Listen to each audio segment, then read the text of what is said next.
மாதிரி சொல்லியிருக்கலாம். இது வந்து இடதுகடை, இது வந்து வடகடை. இது வந்து நாடி கவனிப்பு. நாடினா நமக்குள்ள போற பிராண சக்தியை கவனிக்கும். பிராண சக்தி ரெண்டு வந்து முதுகு தண்ணி நேரம் இருக்கணும். இந்த மாதிரி உதாரணம் இடதுகடை வடகடை. நடுநாடின்னு இந்த பொட்டு வச்சிருக்க பாருங்க. இது ஒரு மதத்துக்கு இல்ல, இது மதம் வச்சுட்டாங்களா? நடுநாடி. இந்த பொட்டு வந்து காந்த சக்தி. நான் வச்சிருக்கிறது ஒரு கோயிலுக்கோ ஏதோ ஒரு குரு வழிபாடுக்கோ இல்லை, அதுவும் பெனிஃபிட் தான். இந்த பொட்டு என்னன்னா காந்தம் இருக்குல்ல, நடுநாடி வரிசை. இது யாருக்கு வேலை செய்யுன்னா, நடுநிலையில் இருக்கிற நடுநாடி யாருக்கு வேலை செய்யுன்னா,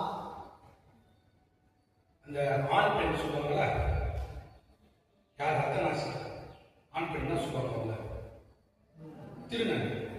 திருநங்கைக்கு வந்து வேலை செய்யும். அவங்களுக்கு வந்து இதுதான் நடுநாடி வேலை செய்யும். நமக்குலாம் வந்து பண்ணி பாருங்க, வச்சு பார்த்தா எந்த முக்கு வழியா காத்து, ஒரு ரைட்டு ஒரு லெஃப்ட், எந்த முக்கு வழியா காத்து வச்சு பாருங்க, விரல் வச்சு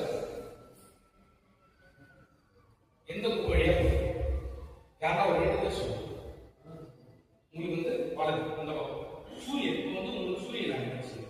இந்த சூரிய நாடியில போயிட்டு யாருன்னா உட்காந்து பேசுறீங்கன்னா, வியாபாரமோ பொருள் சம்பந்தப்பட்டதோ எது பேசுறீங்கனாலும் உங்களுக்கு சக்சஸ் ஆகும். இந்த நாடி வலது நாடி.